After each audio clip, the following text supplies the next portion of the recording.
Hello, Tom here once again with another video. I'm going to let you into a little secret. This is the second attempt at this video that I've made today. The first attempt was a complete disaster because the wind is absolutely howling. Even with my little microphone on, which I've got on now, my little lapel mic, it was just, you couldn't hear a word I was saying. That and the fact that where I was actually parked up at the side of the road with the Kawasaki, the amount of, I'm just going to be honest, arseholes who would just fly past it, ridiculous speeds. It was just really dangerous. So I just thought, you know what, I'm going to get myself into my little cubby hole, if you want to call it that. It's not really a garage, more of a sort of a walkway with a fence. So I thought I'd get myself in here, away from the road and out of the wind. Still a bit windy. Hopefully you can hear me though. And that's probably why I'm a little bit zoomed in, because I've not got a lot of room in here. But yeah, this video is about the Kawasaki GPZ 305. Surprise, another video about this thing. Why am I talking about it again? Well, again, I just wanted to give a bit of a status update on the bike. I know I've done 2 videos on it so far in the recent past. Well, I say recent past, last couple of months. But it's been for an MOT and a service. And I just wanted to chat a little bit about that. I'm just doing this really for my own entertainment and for recording this for posterity, because these bikes are really, really uncommon in the UK, and that has been really kind of illustrated to me by my use of a website called How Many Left.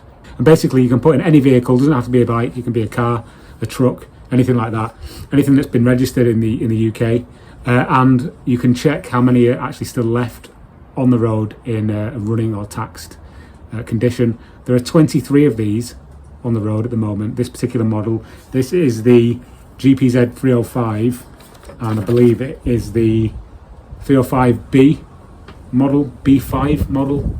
So yeah, B5, and yeah, there are 23, grand total of 23 left in the UK. So I had it MOT'd. If you're not in the UK, an MOT stands for Ministry of Transport, and essentially it's a certificate similar to what I've got here, that basically tells you that the bike is, or the car, or the van, or the truck is roadworthy, and they test things like the brakes, just the general condition of the chassis, the frame, that kind of stuff, emissions as well. There's all kind of things that they test on these tests, and then if your bike or your car passes, then you give you a certificate, which I've got here. And surprisingly, on this test, 0 advisories. Advisories are things that they advise, as the name suggests, that you get looked at. So you might have a worn brake disc or dodgy tyres or something like that, and they'll tell you on your MOT certificate if those things need to be addressed in the near future. The GPZ behind me had 0 advisories, and as the mechanic said to me when I went in to pick the bike up, it passed with flying colours. For a bike this old, that's fantastic. I'm happy with that. I also took the opportunity to have the bike fully serviced at the garage I took it to, which is a place called Take Two Motorcycles in Southampton. I'm sure they won't watch this, but if you are in the Southampton area and you need somewhere to take your motorcycle to get serviced, I would recommend Take Two. So I'll just go through really what they did to the bike, and just some kind of some comments that they made on the thing that they gave me, the receipt. So here's what they did then. They replaced the oil and filter, as you would expect on a service. They stripped and cleaned the front brake pads, and stripped and cleaned the front caliper sliding brackets due to being seized. I didn't realise they were seized, but apparently they were. So they did that, which was very cool. They cleaned and re-oiled the air filters. The air filters on these bikes are not like what you get on a lot of other bikes. On a lot of bikes, they're kind of like a cylinder that you put into a little slot, and then that's how it cleans the air.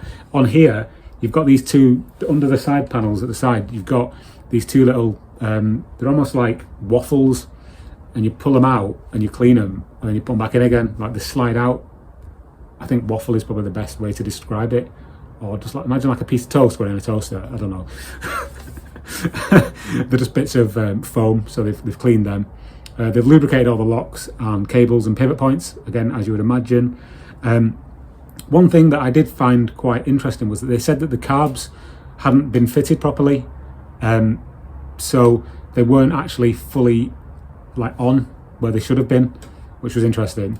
So they said that they remounted the carbs. They checked and balanced the carbs, idle and mixture, and adjusted accordingly.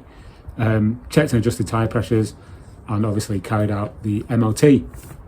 So I'm going to go out on a limb now and say that this Kawasaki GPZ 305 behind me, of this particular model anyway, I'm going to sound like a bit of a big head here, but I reckon this is probably the best condition one there is in the country at the moment. I'm happy to be proven wrong. It's not perfect. If I did a massive close-up on everything on this bike, you'd notice all the scratches on the paintwork. Some parts of the frame have got like bodge job, like paint. It rattles a bit when I'm riding it. So it's not 100% perfect, but you know, it's an almost 30-year-old bike, and the fact that there's only 23 of these left tells you how kind of throwaway they are or were, and that this is one of 23 still being ridden around on the UK's roads, and for the condition that it's in, I'm really quite pleased with it. One of the mechanics that I saw recently said that, you know, give it a few years, you'd be able to put this into shows as a classic, and that I shouldn't really be riding it in the rain, and I should maybe take more care of it. I do take care of it, but I use it as a commuter because that's what I bought it for. But as time goes on, I'm kind of wondering whether or not I should put that under the cover and break out the Royal Enfield and start using that more as a commuter. But bikes are for being ridden, and I'm a big proponent of that. So as long as the Kawasaki GPZ is still running smooth and running well, and is just a bit of fun to ride, really, it will be continuing. It will continue to be ridden as intended.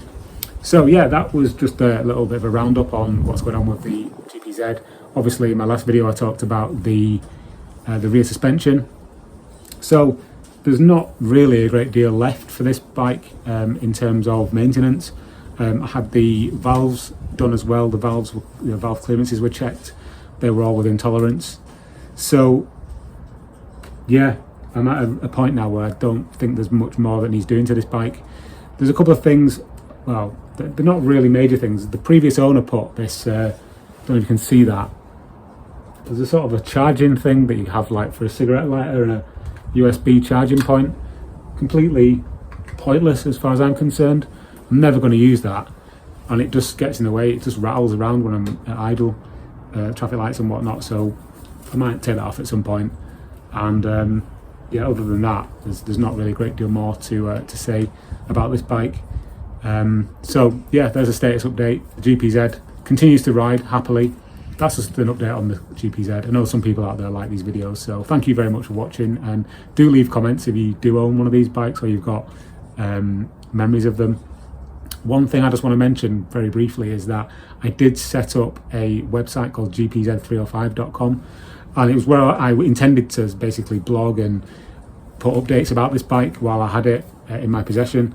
GoDaddy is a scam of a website provider.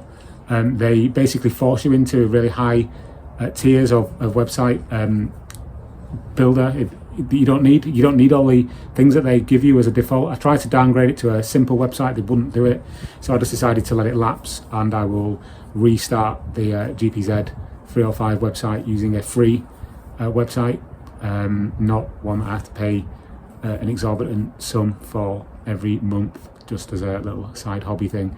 So that's where the website went, if you're wondering. Anyway, that's enough from me on this video. I will chop some footage in from my failed attempt to do this one out in the wind and dodging arseholes in 4x4s, driving past at probably well over 70 miles an hour on a country lane. So enjoy that, and enjoy the rest of your day and whatever it is you do. And like this video, don't like it, tell me I'm a prick, do whatever you like. That's totally up to you. Thanks for watching, and I'll see you on the next one, whenever that may be.